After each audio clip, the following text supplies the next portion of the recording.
اعوذ باللہ السمیع العلیم من الشیطان اللعین الرجیم بسم اللہ الرحمن الرحیم الحمد للہ الذی ہدانا لہذا وما کنا لنہتدی لولا ان ہدانا اللہ الصلاۃ والسلام علی سید الانبیاء والمرسلین وعلی آلہ الطیبین الطاہرین المعصومین المنتجبین المظلومین ولعن اللہ علی اعدائہم ومنکر فضائلہم ومصائبہم وغاصب حقوقہم والقابہم اجمعین وصلوات بر حسین اللہم صلی علی محمد وآل محمد وعجل فرجہم الحمدللہ الذی جعلنا من المتمسکین بولایت مولا امیر المومنین امام المتقین یاسب الدین قاتل المشرکین والمنافقین والخارجین علی ابن ابی طالب علیہ السلام و ائمہ معصومین علیہم السلام الحمدللہ الذی جعلنا من المنتظرین مولا بقیت اللہ فی العالمین اجل اللہ تعالی فرجہ الشریف۔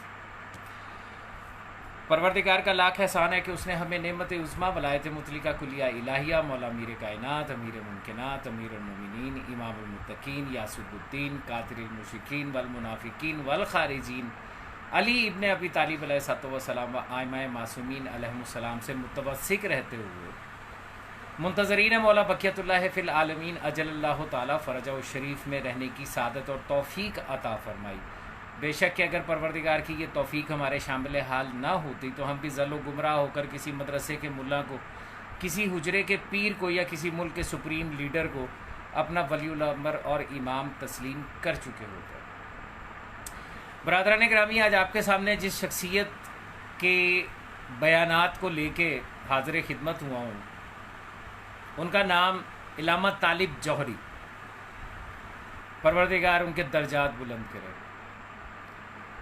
ان کے کچھ بیانات ہیں جو انہوں نے تقلید کے حوالے کے ساتھ مختلف سوالوں کے جواب دیتے ہوئے بیان فرمائے، اور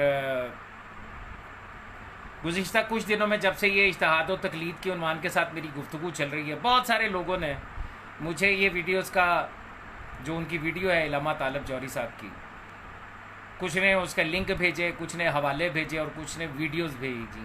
انہوں نے کہا کہ جناب آپ جو بات کرتے ہیں آپ ذرا ایک مرتبہ علامہ طالب جوہری صاحب کو دیکھ لیں کہ وہ کیا فرماتے ہیں۔ گزارش یہ ہے کہ علامہ طالب جوہری صاحب جو ہیں یہ ایک ایسی شخصیت ہیں کہ جب میں نے ہوش سنبھالا تھا اور جو پہلی آواز باقاعدہ طور کے اوپر کسی عالم کو سننے کی میرے کانوں میں پڑی تھی، ان چند علماء اور خطبہ میں سے علامہ طالب جوہری صاحب ایک ہیں، عرفان عباس مولا امیر کائنات علی علیہ السلام۔ اور یوں سمجھیے کہ بچپن سے لڑکپن اور لڑکپن سے جوانی تک ان کی خطابات سنتے رہے، ان کی مجالس، ان کی تقاریر، اور ذاتی طور پر میں علامہ طالب جوہری صاحب کی بڑی عزت کرتا ہوں۔ انہوں نے اختلافی موضوعات کے اوپر انتہائی، جسے موعظہ حسنہ کہا جاتا ہے، اس کے انداز میں انہوں نے ہمیشہ گفتگو فرمائی۔ یہی وجہ ہے کہ ان کی مجالس میں شیعان حیدر قرار اثنا عشریہ امامیہ کے علاوہ اہل سنت کے اکابرین جو ہیں وہ بھی آ کے بیٹھا کرتے تھے، سنا کرتے تھے ان سے۔ ان کی دینی خدمات کا اعتراف نہ کرنا میں سمجھتا ہوں کہ ظلم ہے، بے شک کہ انہوں نے وہ بھی اپنی جگہ پہ کیا۔ سائمہ حسن مولا امیر کائنات علی علیہ السلام، جیتے رہیں، سلامت رہیں آپ۔ لیکن جو ایک چیز انتہائی اہم ہے، مجھے یاد ہے کہ ہم لوگ، آج تو میڈیا کا دور ہے، کچھ سینکڑوں کے حساب سے ٹی وی چینلز ہیں، سوشل میڈیا ہے اور پتہ نہیں کیا کیا۔ زین نقوی آپ بھی سلامت رہی ہے یا علی مدد۔ جس زمانے کی میں بات کر رہا ہوں وہ 70s کا دور ہے، یعنی جس زمانے میں black and white T V زیادہ ہوا کرتے تھے، کسی کسی گھر میں کلر ٹی وی بھی ہوا کرتا تھا، اور ہم لوگ جو ہے وہ شام کے وقت اس انتظار میں ہوتے تھے کہ مجلس شام غریبہ آنے والی ہے جسے علامہ طالب جوہری خطاب کریں گے۔ یہ 70s کی بات ہے۔ 78 79 میں میری ایج تقریباً 11 سال کے قریب تھی، تو اپنے ہوش میں نے ان کی وہ تقاریر سنی۔ پھر اس کے بعد جوانی کا بہت بڑا عرصہ ان کی اسی طرح کی مجالس سنتے گزرا۔ اہتمام ہوا کرتا تھا، ٹی وی لگائے جاتے تھے، جن کے گھر ٹی وی نہیں ہوتا تھا وہ دوسروں کے گھروں میں آ جاتے تھے کہ علامہ طالب جوہری صاحب نے مجلس شام غریبہ سے خطاب کرنا ہے، مجلس سننی۔ تو ان کا بہت بڑا کردار ہے، بہت بڑا کردار ہے. لیکن ایک بات میں جو واضح کرنا چاہتا ہوں وہ یہ ہے کہ شخصیت پرستی کی دین میں گنجائش نہیں ہے. ہم کسی کو پسند کرتے ہیں تو اس کا مطلب یہ نہیں ہے کہ وہ بشر ہونے کے باوجود اس کی ہر بات جو ہے وہ صحیح ہے. دنیاوی معاملات میں بھی ماں باپ سے بڑھ کر کوئی نہیں ہوتا. ان سے بڑا کوئی خیر خواہ دنیا میں پیدا ہی نہیں ہوا. لیکن ہم ان کی ہر بات کو تسلیم نہیں کرتے. بہت ساری ایسی باتیں ہوتی ہیں جن کے اوپر ہم آگے سے دلائل دیتے ہیں, اعتراض کرتے ہیں, قائل کرنے کی کوشش کرتے ہیں اور وہ ہو بھی جاتے ہیں. یعنی یہ ایک رویہ ہے, یہ فطرت انسانی ہے. بشر کوئی بھی ہے وہ 100% ٹھیک نہیں ہے. تو طالب جوہری صاحب کی شخصیت, ان کی خطابت, ان کی علمیت اپنی جگہ, لیکن یہ تصور کر لینا کہ انہوں نے جب بھی جو بھی جہاں پہ جو کچھ بھی فرمایا ہے وہ صحیح ہے, وہی قرآن ہے, وہی حدیث ہے, وہی فرمان معصوم ہے, تو یہ بات صحیح نہیں ہے, یہ بات غلط ہے. مجھے جو ویڈیو بھیجی گئی اور جس کو میں نے بغور سنا بھی اور بغور دیکھا بھی, یہ اس دور کی ویڈیو ہے, کم از کم 20 سال پرانی کر لیجئے گا اس کو. یہ اس دور کی ویڈیو ہے کہ جب طالب جوہری صاحب نے پاکستان میں پہلی مرتبہ فتویٰ حاصل کیا. جانتے ہیں کس چیز کا فتویٰ حاصل کیا؟ آپ میں سے بہت سارے لوگوں کو اس کا پتہ ہی نہیں ہوگا, لیکن میری یہ جوانی کی بات ہے, جب میں 23-24 سال کے قریب تھا. یہ اس دور کی بات ہے. سب سے پہلے پاکستان میں جس نے فتویٰ حاصل کیا کہ عقد سید زادی غیر سید سے ہو سکتی ہے, وہ یہ طالب جوہری صاحب. سمجھ آئی؟ پاکستان میں سب سے پہلے فتویٰ انہوں نے حاصل کیا اور اپنے بیٹے کا عقد ایک سید زادی سے کروایا. آپ جانتے ہیں کہ طالب جوہری جو ہے یہ سادات میں سے نہیں ہے, یہ نون سید ہے. تو جو پہلا فتویٰ پاکستان میں آیا کہ سید زادی کا عقد غیر سید سے ہو سکتا ہے, وہ طالب جوہری صاحب نے حاصل کیا تھا. اور یہ جو ویڈیو ہے جو میں اب آپ کو دکھاؤں گا, اس کو دکھانے سے پہلے صرف اتنی گزارش کروں گا کہ ایک ایک لفظ پر توجہ فرمائیے گا کہ جو کچھ وہ خود بیان کر رہے ہیں, صرف چند لمحوں کے لیے اپنے آپ کو شخصیت پرستی سے باہر نکالیے اور یہ تصور تھوڑی دیر کے لیے معدوم کر دیجئے کہ یہ جو کچھ بھی کہہ رہے ہیں بس یہی حق ہے. ایک عام انسان کی حیثیت سے ان کی گفتگو سنیے تو یقین جانیے آپ کو ان کی اپنی گفتگو میں پتہ چل جائے گا کہ جو کچھ وہ بیان کر رہے ہیں وہ اس کی مخالفت اپنے اسی بیان میں ہی کر رہے ہیں. اور پھر جو کچھ انہوں نے یہ کہا ہے وہ میں آپ کو قرآن حکیم کی آیات سے اور احادیث معصوم سے انشاءاللہ آپ کے سامنے رکھوں گا کہ جو کچھ انہوں نے بیان کیا ہے وہ مبہم ہے, اور ہو سکتا ہے کہ اس وقت کی ضرورت کے تحت انہوں نے یہ سوالات کے جواب دیے ہوں, کیونکہ یہ بات تو ہم سب جانتے ہیں کہ انقلاب ایران کے بعد بڑی تیزی کے ساتھ پاکستان کے ان خطباء کو زیر اثر لایا گیا. میں خریدنے کا لفظ طالب جوہری کے لیے استعمال نہیں کر رہا ہوں, شاید یوں سمجھ لیجئے کہ میرے دل میں ان کے لیے جو محبت ہے اس کی وجہ سے یہ لفظ بول رہا ہوں. لیکن بہت سارے ایسے نام تھے جو عوام میں سنے جاتے تھے جن کی بات کی اہمیت تھی, ان میں سے بہت ساروں کو خرید لیا گیا, کچھ کو قائل کیا گیا کہ وہ یہ مرجعیت اور تقلید کے حوالے کے ساتھ لوگوں کو قائل کریں. یہ بھی اسی دور کی ویڈیو ہے. ایک حیران کن بات یہ ہے کہ یہ اس دور کے جو ویڈیو ہے جس دور کی میں بات کروں اس میں ان کے جو بیانات ہیں, اس کے بعد ان کی پوری زندگی میں دوبارہ انہوں نے اس موضوع کے اوپر کبھی کسی کے سوال کا کوئی جواب نہیں دیا. انہوں نے کبھی جو بات پہلے کسی زمانے میں کہی تقلید کے عنوان کے ساتھ دوبارہ اس کو دہرایا ہی نہیں, کبھی بھی نہیں دہرایا. کبھی آزما کے دیکھیے گا ان کے جو فرزندان ہیں جو خطابت کر رہے ہیں ان سے بھی کبھی آپ پوچھیں گے کہ آپ کس کی تقلید میں ہیں تو وہ آپ کو سوال کا جواب نہیں دیں گے, کیونکہ ان کی مجبوری ہے. اگر وہ ممبر سے یہ کہیں کہ میں غیر مقلد ہوں تو شاید جو لوگ ان کو خطابت کے لیے مجالس اعضاء کے لیے دعوت دیتے ہیں وہ نہیں دیں گے، کیونکہ آپ اچھے طریقے سے جانتے ہیں کہ یہ جو خامنائی کا رجیم ہے اور دوسرے نمبر پہ جو فرزندہ ہزاروی کا رجیم ہے یہ کتنا با اثر اور طاقتور ہے یقیناً آپ جانتے ہیں۔ عارف زیدی مولا امیر کائنات علیہ السلام کو، چلیے آپ کو ان کی ویڈیو دکھاتا ہوں کہ وہ کیا فرما رہے ہیں، اور پھر اس کے بعد قرآن حکیم سے، بلکہ ہو سکتا ہے کہ میں گفتگو کے دوران ان کی ویڈیو کی گفتگو کے دوران قرآن حکیم سے اور احادیث معصوم سے ان کی جو گفتگو ہے اس کا رد آپ کے سامنے پیش کروں۔ ملاحظہ کیجیے گا۔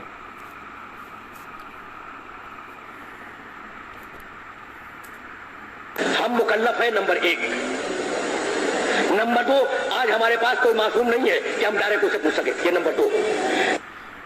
تنویر عباس مولا امیر کائنات علیہ السلام مدد، میں گزارش کروں گا کہ یہ علامہ صاحب کی گفتگو بڑی توجہ کے ساتھ سنیے گا کہ یہ پوائنٹس دینے ہیں۔ لفظ انہوں نے استعمال کیا پہلے جملے میں مکلف۔ مکلف کا مطلب ہے کہ جس کے اوپر تکلیف شرعی ہو، یعنی جس کے اوپر ذمہ داری ہو کہ کیا کام اس نے کرنا ہے اور کیا کام اس نے نہیں کرنا ہے بمطابق شریعت، اسے کہتے ہیں مکلف۔ اب بڑی توجہ کے ساتھ ایک ایک جملہ سنیے گا۔ نمبر 2، آج ہمارے پاس کوئی معصوم نہیں ہے کہ ہم ڈائریکٹ اسے پوچھ سکیں، یہ نمبر 2۔ نمبر 3، لیکن وہ رسول بندوبست کر کے گیا ہے، خدا کی کتاب دے کے گیا، اپنی سنت دے کے گیا، اور اپنے ساتھ 13 معصوموں کی سنت دے کے گیا۔ یہ حدیث ثقلین کا تذکرہ ہے جو سلطان مولا نے کہا کہ انی تارک فیکم الثقلین کتاب اللہ و عطرت اہل بیت، تو یہ اسی کا تذکرہ کیا کہ اللہ کے حبیب سلطان مولا محمد مصطفیٰ صلی اللہ علیہ وآلہ وسلم قرآن دے کے گئے، اپنی سنت دے کے گئے، اور سنت معصومین یعنی عطرت اہل بیت دے کے گئے۔ زوار زہرا زینب سلامت رہیے، آپ جیتے رہیے یا علی مدن۔ اب اگر ہم اس کتاب کو براہ راست سمجھ سکتے ہیں، اس کی سنت کو براہ راست سمجھ سکتے ہیں، معصومین کی سنت کو براہ راست سمجھ سکتے ہیں، تو ہم بینی و بین اللہ اسے سمجھے اور جو حکم اس میں سے نکالے وہی ہمارے حق میں اللہ کا حکم ہوگا۔ تو اب وہ لوگ جو واقعاً حدیث سمجھتے ہیں، سنت سمجھتے ہیں، خدا کو سمجھتے ہیں، قرآن کی ساری تفسیروں سے آگاہ ہیں، طریقہ استنباط سے واقف ہیں، ان کا فریضہ شرعی ہے کہ وہ اس عہد میں جب معصوم سامنے موجود نہیں ہے کہ ڈائریکٹ اس میں سے نکالے اور نکالنے کے بعد اس پہ عمل کرے۔ تو مجتہد تو چھوٹ گیا کہ اسے کتاب دیکھی، سنت دیکھی، اور دیکھنے کے بعد رزلٹ نکالا، اور رزلٹ نکالنے کے بعد اسے عمل کر لیا۔ آپ کیا کریں اور میں کیا کروں مثلا؟ بھائی اب پبلک کیا کرے، ہے نا؟ تو اب پبلک کو پھر واپس چلنا پڑے گا ان معصوموں کی بارگاہ میں کہ ان سے انڈیکیشن ملے اور ان سے ڈائریکشن ملے۔ تو اب یہاں تک جو ان کی گفتگو ہے وہ عقلی بھی ہے اور تسلیم شدہ بھی ہے کہ ہمیں جانا معصوم کی بارگاہ میں ہی ہے، یہ جاننے کے لیے کہ ہم نے کیا کرنا ہے اور کیا نہیں کرنا ہے۔ علی نقوی مولا امیر کائنات علیہ السلام مدد اور محمد باقر آپ کو بھی مولا امیر کائنات علیہ السلام مدد۔ توجہ کے ساتھ سنیے گا کہ اب آگے کیا فرماتے ہیں۔ وہ کہتے ہیں کہ جو شخص قرآن کو خود سمجھ سکتا ہے، حدیث کو سمجھ سکتا ہے، تو اس کو تو چاہیے کہ وہ خود اس کی طرف رجوع کرے اور حکم حاصل کرے اور عمل کرے۔ تو اس لحاظ سے مجتہد تو چھوٹ گیا۔ اب آگے سنیں کیا کہتے ہیں کہ بھائی 4 ہیں نواب ارباز کہلاتے ہیں، 4۔ ان 4 کے آخری ہے علی ابن محمد سیمری، سن 329 ہجری میں ان کا انتقال ہوا۔ انہوں نے یہ 4 سفیر تھے، اور سرکار امام زمانہ مولا بقیت اللہ فی العالمین اجل اللہ تعالیٰ فرج شریف کے غیبت صغریٰ کے دور میں یہ لوگ موجود تھے، جن کے ذریعے مولا کے شیعہ مولا سے رابطہ کرتے تھے۔ ٹھیک ہے جی، مولا کے شیعہ مولا سے رابطہ کرتے تھے، جن کے ذریعے، کیونکہ یہ چاروں جو سفیر تھے، یہ چاروں جو وکیل تھے مولا کے، ان کو یہ اجازت نہیں تھی کہ کسی مسئلے کے اوپر اپنے اجتہاد کے ساتھ فتویٰ جاری کر سکیں۔ اسی لیے یہ لوگوں کے سوالات سرکار بقیت اللہ فی العالمین اجل اللہ تعالیٰ فرج شریف کی بارگاہ میں بھیجتے تھے، اور امام زمانہ سرکار ولی العصر اجل اللہ تعالیٰ فرج شریف اپنے ہاتھ سے خط لکھ کے ان کے جواب دیتے تھے۔ ٹھیک ہے جی، یہ بات ذہن میں رکھیے گا۔ ان چاروں سفیروں میں سے کسی کی کوئی توضیح المسائل نہیں ہے، ان کا کوئی ایک فتویٰ بھی ریکارڈ پر نہیں ہے کہ کسی معاملے میں انہوں نے فتویٰ دیا، اور یہ بات میں پچھلی نشستوں میں واضح کر چکا کہ زمانہ معصوم میں فتوے سے مراد محض اور صرف حدیث معصوم تھی، اور یہ گفتگو آگے بھی آج کی اس نشست میں آئے گی۔ دمدم کلندر مولا میر کائنات علی علیہ السلام مدد، اور محمد اسماعیل جیتے رہیں آپ، یا علی مدد۔ سنیں آگے۔ خط لکھا امام کے نام، خط کا جواب آیا، وہ ٹیکسٹ وہ جواب آج تک بہار الانوار میں، کافی میں اور دوسری جگہوں پہ موجود ہے۔ پہلے تو سوالات کے جوابات دیے امام نے، اور اس کے بعد کہا کہ اے علی ابن محمد سیموری، ایک ہفتے کے اندر تم اس دنیا سے اڑ جاؤ گے۔ اچھا، یہاں پر جوہری صاحب جو ہے ان کو مغالطہ لگا ہے۔ جو توقی جسے ہم عام اردو زبان میں سمری کہتے ہیں اور یہ سیموری کہہ رہے ہیں، جو توقی اس کے لیے آئی تھی وہ الگ ہے، اور جس میں سوال کیے گئے تھے وہ الگ ہے۔ یہ جو خط آیا تھا یہ میں آپ کو دکھا دیتا ہوں۔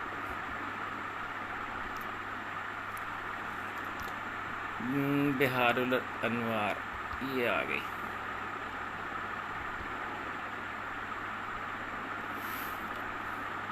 میں آپ کو ساتھ کے ساتھ دکھاتا جاؤں تاکہ آپ کو پتہ چل جائے کہ جو گفتگو ہو رہی ہے، جو علامہ صاحب فرما رہے ہیں، اس میں کہاں پہ ان سے کون سا مغالطہ جو ہے وہ ہو گیا۔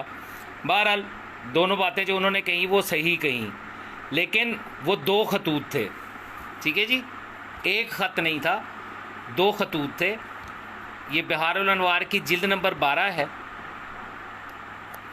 اور اس جلد نمبر 12 میں جو سب سے پہلی حدیث یہاں پر رقم ہوئی ہے وہ خط ہے جو سیموری کو لکھا گیا۔ یہ دیکھیے، آخری توقی امام زمانہ علیہ الصلوۃ والسلام علی بن محمد سیموری کے نام۔ ٹھیک ہے، یہ مکمل ایک علیحدہ توقی ہے، لیکن علامہ صاحب ظاہر ہے وہ گفتگو فرماتے ہوئے، بشریت اسی چیز کا نام ہے کہ انسان مکس کر جاتا ہے چیزوں کو، وہ انہوں نے دو خطوط کو مکس کر دیا۔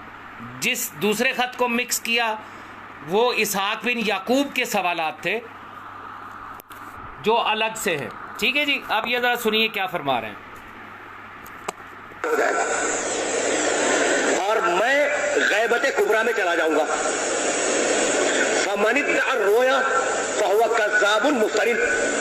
اور اب جو غیبت کبریٰ میں گیا تو کوئی شخص اگر میری رویت کا دعویٰ کرے، میرے مشاہدے کا، میری رویت یعنی میرا دیکھنا، اس کا دعویٰ کرے، ادعا کرے یعنی نیابت کا ادعا کرے، تو وہ کذاب ہے اور جھوٹا ہے۔ تو اب خطوط امام کے پاس جاتے تھے، امام جواب نہیں دیا کرتے تھے۔ یعنی جو بات میں نے عرض کی تھی وہی بات علامہ صاحب نے فرما دی کہ خطوط امام کے پاس جاتے تھے اور امام جواب لکھ کے دیا کرتے تھے، نہ کہ وہ چاروں سفیروں میں سے کسی کو یہ اجازت تھی کہ وہ تشیع کے سوالات کے جوابات اپنے اجتہاد کر کے فتوے کی شکل میں دے سکیں۔ وہ سوالات جن کے جوابات معلوم ہوتے تھے، یعنی حدیث معلوم ہوتی، ٹھیک ہے، وہ سوالات جو تھے ان میں حدیث سنا دیا کرتے تھے، اور جو کچھ ایسے سوالات ہوتے تھے جن کے جواب معلوم نہیں ہوتے تھے تو وہ امام کی بارگاہ میں جاتے تھے، امام خط لکھ کر ان کا جواب دیا کرتے تھے۔ ٹھیک ہے جی، یہی بات جو ہے یہ علامہ صاحب نے یہاں پر تسلیم فرماتے ہوئے فرما دی۔ سنیں، رویت یعنی میرا دیکھنا، اس کا دعویٰ کرے، ادعا کرے یعنی نیابت کا ادعا کرے، تو وہ کذاب ہے اور جھوٹا ہے۔ تو اب خطوط امام کے پاس جاتے تھے، امام جواب نہیں دیا کرتے تھے۔ بات تو مکمل ہو گئی نا۔ اب میں جا رہا ہوں، یہ خطوط والا کانٹیکٹ ختم ہو گیا، تو وہ عمل حوادث الواقعہ فرجعوا الی رواۃ احادیثنا۔ اب یہ جو روایت پڑھ رہے ہیں علامہ صاحب، یہ روایت جو ہے یہ اس توقی میں نہیں ہے جو علی بن سمری کو لکھی گئی ہے. آپ پڑھ سکتے ہیں بہار الانوار کی پہلی توقی جو ہے، جو پہلا صفحہ ہے، یعنی جہاں سے کتاب باقاعدہ شروع ہوتی ہے انڈیکس کے بعد، یہ جملے اس میں موجود نہیں ہیں. اس میں صرف اتنا ہی فرمایا کہ اب سے 6 دن میں تمہارے جو ہے وہ انتقال ہو جائے گا. اللہ تمہارے بھائیوں کو صبر اور عظیم ثواب عطا کرے. تم اپنے تمام کام سمیٹ لو اور آئندہ اپنی وفات کے بعد کے لیے کسی کو اپنا قائم مقام مقرر کرنے کی وصیت نہ کرنا. مولا نے یہ نہیں کہا کہ میرا قائم مقام، فرمایا کسی کو اپنا قائم مقام، یعنی اپنا نائب اب نصب نہ کرنا. تو کنفرم ہو گیا کہ یہ مولا کے وکیل تو تھے، نائب نہیں تھے. اور امام نے جو یہ کہا کہ آج کے بعد کسی کو اپنا نائب مقرر نہ کرنا، کسی کی وصیت نہ کرنا، تب بھی بات واضح ہو گئی. ٹھیک ہے. پھر آگے، کیونکہ اب غیبت تامہ واقعہ ہو چکی اور بغیر حکم خدا کے اب ظہور نہ ہوگا، وہ بھی ایک طویل عرصے کے بعد، جب لوگوں کے دل سخت ہو جائیں گے اور زمین ظلم و جور سے بھر جائے گی، اور آئندہ میرے شیعوں میں سے کچھ لوگ. اچھا، اب امام نے یہاں پہ بڑا تخصیص کے ساتھ یہ جملہ فرمایا کہ میرے شیعوں میں سے کچھ لوگ.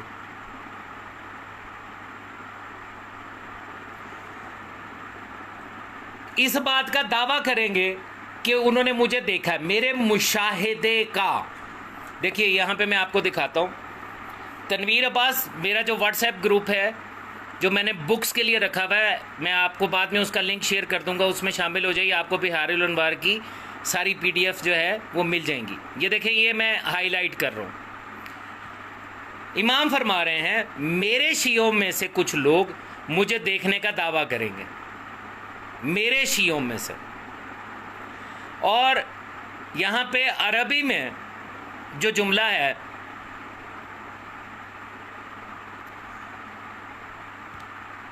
یہ توجہ فرمائیے گا. وَسَيَأْتِي مِن شِیَّتِی مَن یدعی، جو دعویٰ کرے، المشاہدہ، میرے مشاہدے کا دعویٰ کرے. اب امام نے یہ قید نہیں لگائی کہ جاگتی آنکھوں کے ساتھ کہ سوتی آنکھوں کے ساتھ، جاگنے کی حالت میں کہ خواب میں. یعنی مطلقاً یہ فرما دیا کہ جو بھی میرے مشاہدے کا دعویٰ کرے گا، اور وہ بھی قبل خروج سفیانی اور آسمانی آواز کے، تو وہ فہوا کذاب مفتر، فہوا کذاب مفتر.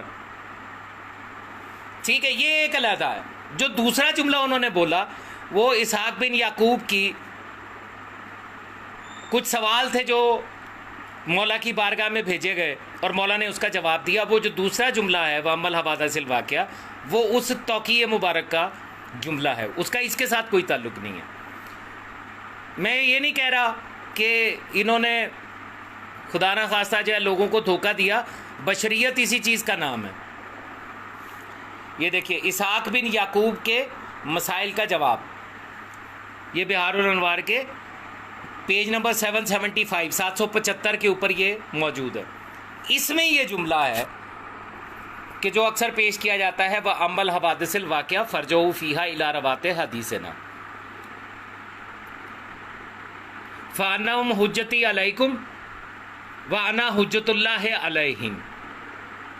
یہ اس کا ہے. ٹھیک ہے جی. اس کے اوپر ہم بعد میں بات کریں گے. میں آپ کو علامہ صاحب کی گفتگو کا اگلا حصہ سنانا چاہ رہا ہوں، کیا فرما رہے ہیں.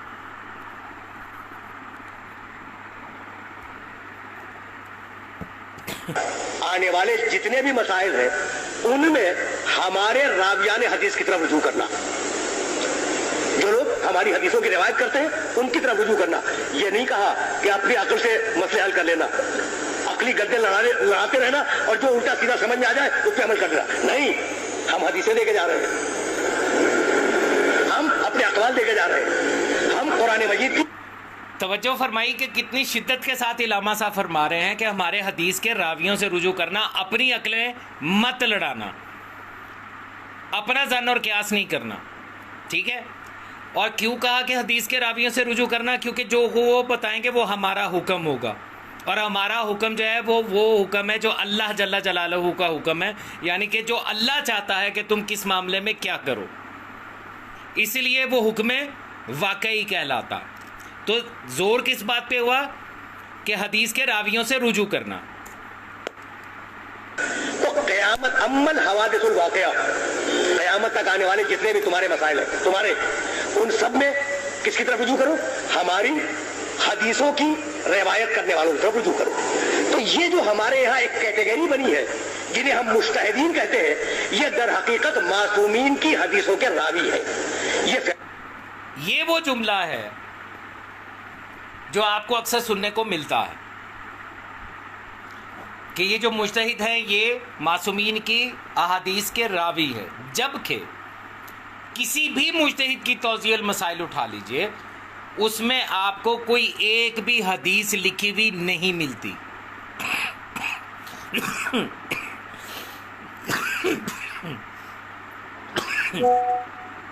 راوی حدیث وہ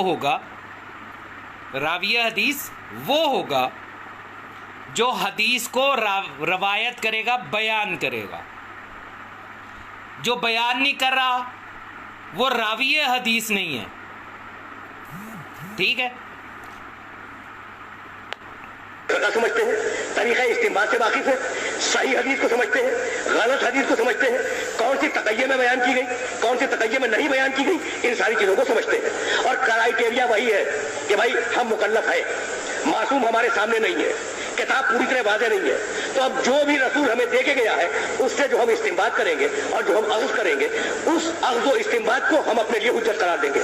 تو ان کے لیے تو حجت ہو گیا، لیکن طریقہ کار علامہ صاحب نے خود بیان کر دیا کہ اس سے ہم استنباط کریں گے اور استنباط کر کے حکم شرعی کو اخذ کریں گے، ٹھیک ہے جی؟ یہ جملے بڑی توجہ کے حامل ہیں۔ کبریٰ میں جاتے جاتے پوری انسانیت کو اور اپنے پورے چاہنے والوں کو یہ حکم دیا کہ تم اگر کسی مسئلے میں پھنس جاؤ اور تمہاری اگر کوئی پرابلم ہو تو تم ہماری حدیث کے راویوں کو رجوع کرو۔ اب اس راوی حدیث کو آپ چاہے مفتی کہہ لیں، چاہے مرجع کہہ لیں، چاہے مجتہد کہہ لیں، چاہے کچھ اور کہہ لیں، حکم امام یہ ہے کہ اگر تم کسی مسئلے میں پھنس جاؤ اور اٹک جاؤ اور تمہیں اس مسئلے کا حل نہ معلوم ہو تو اس کی طرف رجوع کرو۔ اب یہاں پہ علامہ صاحب نے فرمایا چاہے آپ اسے مفتی کہیں، مرجع کہیں، یا جو دل چاہے کہیں، تو اس کی طرف رجوع کرو۔ میں آپ کی توجہ دلانا چاہتا ہوں اسی حدیث کا جس کے اوپر علامہ صاحب گفتگو فرما رہے ہیں، اسی حدیث کے الفاظ کے اوپر توجہ فرمائیے گا۔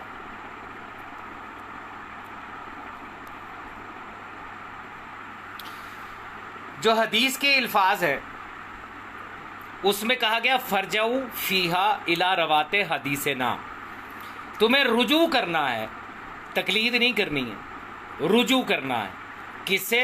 الی روات حدیثنا، جو ہمارے حدیث کے راوی ہیں ان سے، جو تمہیں ہماری حدیث سنائیں ان سے رابطہ کرنا، ان سے رجوع کرنا۔ تقلید اور چیز ہے، رجوع اور چیز ہے۔ ہر رجوع کرنے والا مقلد نہیں ہو جاتا،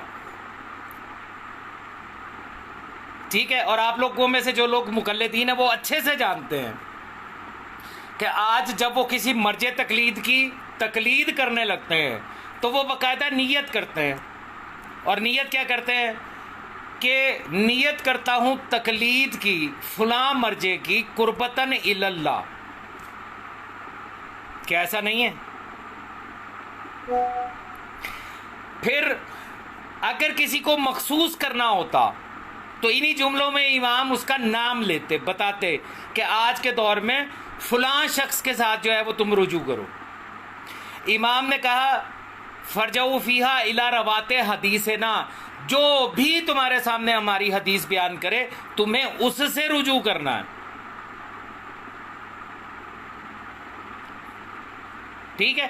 اب کمال کی بات یہ ہے کہ علامہ صاحب آگے اپنی گفتگو میں ایک بہت اہم نقطے کی طرف توجہ دلا رہے ہیں، وہ سنیے، کیونکہ اب اگلے جملے جو ہیں وہ اسی سے ریلیٹڈ ہیں کہ علامہ صاحب نے ان مفتیوں مجتہدوں، میں ان کو مفتی ہی کہتا ہوں کیونکہ کوئی فرق نہیں ہے ان میں اور دوسرے مفتیوں میں، جو فتویٰ دیتا ہے وہ مفتی ہی ہوتا ہے۔ ایک بڑا اہم جملہ انہوں نے اپنی اسی گفتگو میں فرمایا، ذرا توجہ کیجیے گا۔ کہ فاسألوا اہل الذکر ان کنتم لا تعلمون، اگر تم جاہل ہو تو اہل ذکر سے سوال کرو۔ اب یہاں حدیث بیان کی گئی، قرآن حکیم کی آیت بیان کی گئی، فاسألوا اہل الذکر ان کنتم لا تعلمون۔ سنیے گا کہ تم سوال کرو ان سے جو اہل ذکر ہے اگر تم نہیں جانتے، ٹھیک ہے، توجہ کیجیے گا۔ اور تمہیں اس مسئلے کا حل نہ معلوم ہو تو اس کی طرف رجوع کرو، اور یہی حکم قرآن تھا کہ فاسألوا اہل الذکر ان کنتم لا تعلمون، اگر تم جاہل ہو تو اہل ذکر سے سوال کرو۔ ٹھیک ہے جی، اور بے شک یہ قرآن حکیم کی آیت ہے۔ اب اس آیت کی تفسیر معصوم کیا ہے؟ معصوم کیا فرماتے ہیں اس آیت کی تفسیر میں کہ اہل ذکر سے مراد کون ہے؟ دیکھیں یہ اصول کافی ہے، الشافی اصول کافی، اس کی جلد نمبر 2 جس کا عنوان ہے کتاب حجت۔ میں اس کو بڑا کر دوں تاکہ آپ اس کو آسانی کے ساتھ پڑھ سکیں۔ الشافی یہ لکھا ہوا ہے کتاب الحجت، ٹھیک ہے۔ اسی کو جب آپ آگے لے کے چلتے ہیں تو اس کے اندر 20واں باب 20th چیپٹر، وہ اہل ذکر جن سے سوال کرنے کا اللہ نے لوگوں کو حکم دیا ہے، 20th چیپٹر۔ چلیے 20واں چیپٹر کھولتے ہیں۔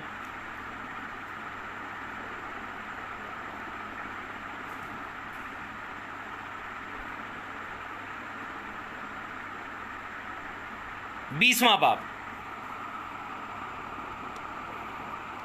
یہاں سے یہ شروع ہو رہا ہے۔ قرآن مجید میں ائمہ علیہ السلام کا وصف علم سے کیا گیا ہے۔ اچھا، صرف اہل ذکر ہی نہیں، راسخون فی العلم، 19واں باب، یہ دیکھیے وہاں پہ 19واں باب، اس کا عنوان ہی یہ ہے کہ وہ اہل ذکر ائمہ علیہ السلام ہیں جن سے پوچھنے کا حکم اللہ جل جلالہ نے دیا ہے، اور یہ تمام احادیث اس کے اندر موجود ہیں۔ مثال کے طور پہ میں اس کو تھوڑا آپ کے سامنے پڑھ دیتا ہوں۔ سرکار امام محمد باقر علیہ السلام نے آیا فصل اہل ذکر کے بارے متعلق فرمایا کہ رسول اللہ سلطان مولا محمد مصطفیٰ صلی اللہ علیہ وآلہ وسلم نے فرمایا، میں ذکر ہوں اور ائمہ اہل ذکر ہیں، میں ذکر ہوں اور ائمہ اہل ذکر ہیں، اور خدا نے فرمایا یہ ذکر ہے تمہارا اور تمہاری قوم کا، اور عنقریب تم سے پوچھا بھی جائے گا، یعنی لوگ مامور ہیں اس پر کہ تم سے سوال کریں۔ اور امام محمد باقر علیہ السلام نے فرمایا کہ رسول کی قوم ہم ہیں، اور ہم ہی وہ ہیں کہ جن سے لوگوں کو احکام دین کے بارے میں سوال کرنا چاہیے۔ یعنی اہل ذکر کون ہے؟ معصومین علیہ السلام۔ اگلے صفحے پہ چلتے ہیں۔ اب یہاں پہ میں اس کو اور تھوڑا سا بڑا کر لوں تاکہ آپ کے لیے پڑھنا آسان ہو جائے۔ یہ دوسری حدیث میں دیکھیے،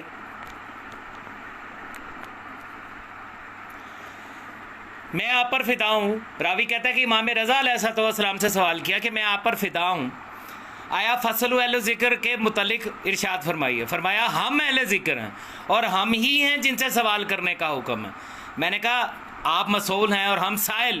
فرمایا ہاں۔ میں نے کہا کیا ہم پر فرض ہے کہ ہم آپ سے سوال کریں؟ فرمایا ضرور کرو۔ میں نے کہا کیا آپ پر فرض ہے کہ ہمارے ہر سوال کا جواب دیں؟ فرمایا ہمیں اختیار حاصل ہے، جس بات کا چاہے جواب دیں، جس کا چاہے نہ دے۔ کیا تم نے یہ آیت نہیں سنی؟ یہ ہماری بخشش ہے، پس یا تو دے کر احسان کرو یا روک لو جس کا حساب نہ ہوگا۔ یہاں پہ امام نے پھر آیت کی تلاوت فرمائی۔ اسی طرح چوتھی حدیث ابو بصیر سے مروی ہے، امام صادق علیہ محمد علیہ السلام نے آیا وَإِنَّهُ لَذِكْرٌ کے متعلق رسول اللہ ذکر ہے اور اہل بیت علیہ السلام مسئولوں میں ہیں، وہی اہل ذکر ہے۔ اچھا، یہ میں پورا چیپٹر بھی آپ کو بتا سکتا ہوں۔ اسی میں اگلا چیپٹر جو ہے وہ ہے راسخون فی العلم۔ آج آپ کو مولوی کہتا ہے کہ ہم راسخون فی العلم ہیں، قرآن کہتا ہے کہ قرآن کی تعویل جو ہے وہ راسخون فی العلم کے علاوہ اور اللہ کے علاوہ کوئی نہیں کر سکتا، تو ہم راسخون فی العلم ہیں۔ راسخون فی العلم آئمہ علیہ الصلوۃ والسلام ہے. اسی اصول کافی کی جلد نمبر 2 باب حجت میں، کتاب حجت میں 21واں باب، راسخون فی العلم آئمہ علیہ الصلوۃ والسلام ہے. پہلی حدیث فرمایا امام محمد باقر علیہ السلام نے، ہم ہیں راسخون فی العلم، اور ہم ہیں تعویل قرآن کے جاننے والے. اور بھلا وہ کوئی راسخون فی العلم ہو بھی کیسے سکتا ہے کہ جو قرآن حکیم کی کسی آیت کے بارے میں یا کسی حرف کے بارے میں یہ کہہ دے کہ میں نہیں جانتا. آج جتنے بھی دعوے دار ہیں کہ ہم راسخون فی العلم ہیں، ان میں سے کوئی ایک بھی ایسا نہیں ہے جو قرآن حکیم کے حروف مقطعات کا معنی آپ کو سمجھا سکے کہ اس کا مطلب کیا ہے. ٹھیک ہے جی. تو یہ میں نے علامہ صاحب نے جو گفتگو فرمائی اس کے حوالے سے آپ کو فرمان معصوم دے دیا کہ راسخون فی العلم کون ہے، اہل ذکر کون ہے. اب یہاں سنیے کہ یہ کیا فرما رہے ہیں. عربی زبان ایک ہے لفظ طہر، قرآن میں استعمال ہوا. اچھا، طہر کے عجیب معنی ہے. طہر کے معنی عورت کی زندگی میں مہینے کے اندر وہ پیریڈ جس میں عورت نجس ہوتی ہے، اسے کہتے ہیں عربی زبان میں طہر. اور مزے کی بات یہ ہے کہ اسی عربی زبان میں طہر کے معنی ہے عورت کا اس نجاست سے پاک ہو جانا. تو ایک ہی لفظ میں نجس ہو جانا بھی مطلب ہے اور ایک ہی لفظ میں پاک ہو جانا بھی مطلب ہے. اچھا، یہاں پہ علامہ صاحب ایک مثال جو ہے وہ بیان فرما رہے ہیں لفظ طہر میں. طہر سے تفسیر تو وہ خود ہی فرما رہے ہیں. وہ یہ فرما رہے ہیں کہ اس کا مطلب ہے عورت کا پاک ہو جانا یا عورت کے ان ایام کا آغاز ہو جانا کسی خاتون کے کہ جس میں اس پر نماز اور روزہ ساقط ہو جاتا. ٹھیک ہے، یعنی ایک ہی لفظ جو ہے وہ دونوں معنوں کے اندر موجود ہے. ٹھیک ہے، اس کی مثال دے رہے ہیں. اب کمال کی بات یہ ہے کہ علامہ صاحب استدلال فرما رہے ہیں تقلید کے لیے ایک مثال کے ذریعے، اور وہ کہہ رہے ہیں کہ اسی ایک لفظ کے ذریعے اور ایک آیت جو قرآن حکیم کے اندر موجود ہے اس کے 4 مطلب نکلتے ہیں. اور آپ کیسے پتہ کریں گے کہ کیا حکم ہے؟ پروردگار نے ہر انسان کو عقل عطا کر رکھی ہے. اگر آپ غور فرمائیں تو آپ کی زندگی کے 95% ایسے کام ہیں جن کے لیے آپ کو کسی سے سوال کرنے کی ضرورت نہیں ہے، بلکہ بچیوں کو ان کی والدہ گرامی اور بچوں کو ان کے والد یا جو ان کے دوست وغیرہ ہیں، قریبی جو ہیں، جو سمجھدار لوگ ہیں، وہ ان کو بیان کرتے رہتے ہیں. 95% مسائل. اب یہ جس چیز کا تذکرہ کر رہے ہیں علامہ صاحب، یہ خواتین کے اس معاملے کے بارے میں جو ہر مہینے ان کو درپیش ہوتا ہے جب تک کہ وہ اس عمر تک نہیں پہنچ جاتی کہ جس میں یہ چیز بند ہو جاتی ہے. یہ مثال پیش کر رہے ہیں. کون سی ایسی خاتون ہے یا کون سا ایسا مرد ہے جو شادی شدہ بھی ہے اور یہ نہیں جانتا کہ کن ایام میں مرد کو حق زوجیت ادا کرنے سے روکا گیا ہے؟ کیا اس کے لیے آپ کو کسی فتوے کی ضرورت ہے؟ یعنی یہ وہ چیز ہے کہ جو ہماری بیٹیاں، ہماری بچیاں قبل اس کے کہ ان کے نکاح کیے جائیں، ان کی مائیں ان کو سکھا دیتی ہیں، جو ان کو یہاں تک سکھا دیتی ہیں کہ بیٹے گھر میں بھائی بھی موجود ہے، باپ بھی موجود ہے، تو ان ایام میں تمہیں کیسے رہنا ہے. کیا وہ یہ نہیں بتاتی کہ کن ایام میں کیا کرنا ہے اور کیا نہیں کرنا ہے؟ لیکن چونکہ لوگوں کو قائل کرنا ہے اس لیے یہ مثال علامہ صاحب دے رہے ہیں. اب آپ ان کی مثال بڑی توجہ کے ساتھ سنیے کہ یہ کیا مثال دے رہے ہیں، اور پھر اپنی عقل سے سوچئے گا کہ کیا واقعی یہ مثال جو ہے تقلید کے اس بات کے لیے کہ تقلید لازمی ہے، کیا یہ واقعی مثال اتنی اہم ہے کہ اس کے ذریعے تقلید کو تسلیم کر لیا جائے؟ ایک ہے لفظ طہر، قرآن میں استعمال ہوا. اچھا، طہر کے عجیب معنی ہے. طہر کا معنی عورت کی زندگی میں مہینے کے اندر وہ پیریڈ جس میں عورت نجس ہوتی ہے، اسے کہتے ہیں عربی زبان میں طہر. اور مزے کی بات یہ ہے کہ اسی عربی زبان میں طہر کے معنی ہے عورت کا اس نجاست سے پاک ہو جانا. تو ایک ہی لفظ میں نجس ہو جانا بھی مطلب ہے اور ایک ہی لفظ میں